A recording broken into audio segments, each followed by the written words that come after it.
ಎಲ್ರಿಗೂ ನಮಸ್ಕಾರ. ಸುಧಾ ಅಡುಗೆ ಯೂಟ್ಯೂಬ್ ಚಾನಲ್ ವೀಕ್ಷಿಸ್ತಾ ಇರುವ ಎಲ್ಲ ವೀಕ್ಷಕರಿಗೂ ನಿಮ್ಮ ಮನೆ ಮಗಳು ಸುಧಾ ನಾರಾಯಣ್ ಮಾಡುವ ನಮಸ್ಕಾರಗಳು. ಇವತ್ತಿನ ಅಡುಗೆನ ಸ್ಟಾರ್ಟ್ ಮಾಡೋಣ ಬನ್ನಿ. ಸ್ಟಾರ್ಟ್ ಮಾಡೋಕ್ಕಿಂತ ಮುಂಚೆ ಯಾರೆಲ್ಲ ಸಬ್ಸ್ಕ್ರೈಬ್ ಮಾಡ್ಕೊಳ್ದಿರೋ ವಿಡಿಯೋ ನೋಡ್ತಾ ಇದ್ದೀರಾ, ಸಬ್ಸ್ಕ್ರೈಬ್ ಮಾಡ್ಕೊಂಡು ವಿಡಿಯೋನ ನೋಡಿ ಅಂತ ಹೇಳ್ತಾ ಇವತ್ತಿನ ಅಡುಗೆನ ಸ್ಟಾರ್ಟ್ ಮಾಡೋಣ. ಇವತ್ತು ಬೇಳೆ ಸಾರು ಮಾಡೋದು ಹೇಗೆ ಅಂತ ತಿಳಿಸ್ಕೊಡ್ತಾ ಇದ್ದೀನಿ. ಸಿಂಪಲ್ಲಾಗಿ ಹೇಗೆ ಮಾಡೋದು ಅಂತ. ನಾನು ಒಂದು ಕುಕ್ಕರ್ಗೆ ನೀರನ್ನ ಕಾಯಕ್ಕೆ ಇಟ್ಟಿದ್ದೀನಿ. ಅದಕ್ಕೆ ನಾನು ಒಂದು ಬೌಲ್ ಆಗೋಷ್ಟು ನಾನು ತೊಗರಿಬೇಳೆನ ಆ್ಯಡ್ ಮಾಡ್ತಾಯಿದ್ದೀನಿ.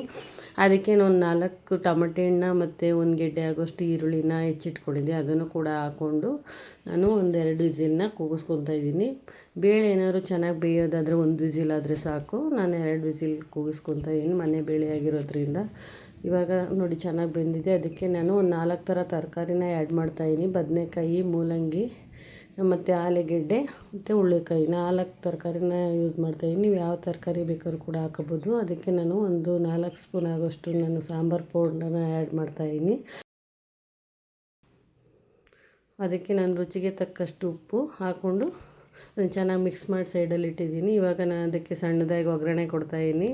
ಒಂದು 4 ಸ್ಪೂನ್ ಆಗೋಷ್ಟು ಆಯಿಲ್ನ ಹಾಕ್ಕೊಂಡಿದ್ದೀನಿ ಮತ್ತು 1 ಸ್ಪೂನ್ ಆಗೋಷ್ಟು ಸಾಸಿವೆ, 1-2 ಕಡ್ಡಿ ಆಗೋಷ್ಟು ಕರಿಬೇವಿನ ಸೊಪ್ಪು ಮತ್ತು 1-2 ಒಣಮೆಣ್ಸಿನ್ಕಾಯಿ, 1 ಗೆಡ್ಡೆ ಆಗೋಷ್ಟು ಈರುಳ್ಳಿನ ಹಾಕ್ಕೊಂಡು ಚೆನ್ನಾಗಿ ಫ್ರೈ ಮಾಡ್ಕೊತಾ ಇದ್ದೀನಿ. ಅದು ಒಂದು ಸ್ವಲ್ಪ ಕೆಂಪು ಬಣ್ಣ ಬರೋವರೆಗೂ ಚೆನ್ನಾಗಿ ಬಿಸಿ ಒಗ್ಗರಣೆ ಕೊಡೋಣ. ಅದಕ್ಕೆ ಒಂದು 2 ಗೆಡ್ಡೆ ಆಗೋಷ್ಟು ನಾನು ಬೆಳ್ಳುಳ್ಳಿನ ಚಚ್ಚಿಟ್ಕೊಂಡಿದ್ದೆ, ಅದನ್ನು ಕೂಡ ಅದಕ್ಕೆ ಹಾಕಿ ಚೆನ್ನಾಗಿ ಆ್ಯಡ್ ಮಾಡಿ ಇವಾಗ ನೋಡಿ ಅದನ್ನು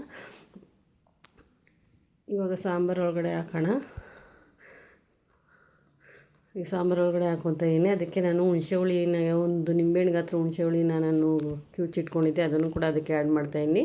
ಒಂದು ಸ್ವಲ್ಪ ತೆಂಗಿನಕಾಯಿ ತುರಿನ ತುರಿದಿಟ್ಕೊಂಡಿದ್ದೆ, ಅದನ್ನು ಕೂಡ ಹಾಕ್ಕೊತಾ ಇದ್ದೀನಿ. ಇವಾಗ ಫೈನಲಿ ಕೊತ್ತಂಬರಿ ಸೊಪ್ಪನ್ನ ಆ್ಯಡ್ ಮಾಡ್ತಾಯಿದ್ದೀನಿ. ಅದನ್ನೆಲ್ಲ ಚೆನ್ನಾಗಿ ಮಿಕ್ಸ್ ಮಾಡ್ಕೊಳ್ಳೋಣ. ಇವಾಗ ನೋಡಿ ಸಾಂಬಾರು ರೆಡಿಯಾಗಿದೆ. ಇದು ಅನ್ನಕ್ಕೆ, ಮುದ್ದೆಗೆ ಎಲ್ಲ ತುಂಬಾ ಕಾಂಬಿನೇಷನ್ ಚೆನ್ನಾಗಿರುತ್ತೆ. ಯಾರ್ಯಾರು ಹೊಸ್ದಾಗೆಲ್ಲ ಕಲಿತಾ ಇದ್ದೀರಾ ಅವರಿಗೆಲ್ಲ ಸಿಂಪಲ್ಲಾಗಿ ತುಂಬ ಟೇಸ್ಟಿಯಾಗಿರುವಂಥ ಸಾಂಬಾರು. ಒಂದು ಸಲ ನೀವು ಕೂಡ ಟ್ರೈ ಮಾಡಿ ನೋಡಿ. ಈ ವಿಡಿಯೋ ಏನಾದ್ರು ಇಷ್ಟ ಆದರೆ ಲೈಕ್ ಮಾಡಿ, ಶೇರ್ ಮಾಡಿ, ಕಮೆಂಟ್ ಮಾಡಿ.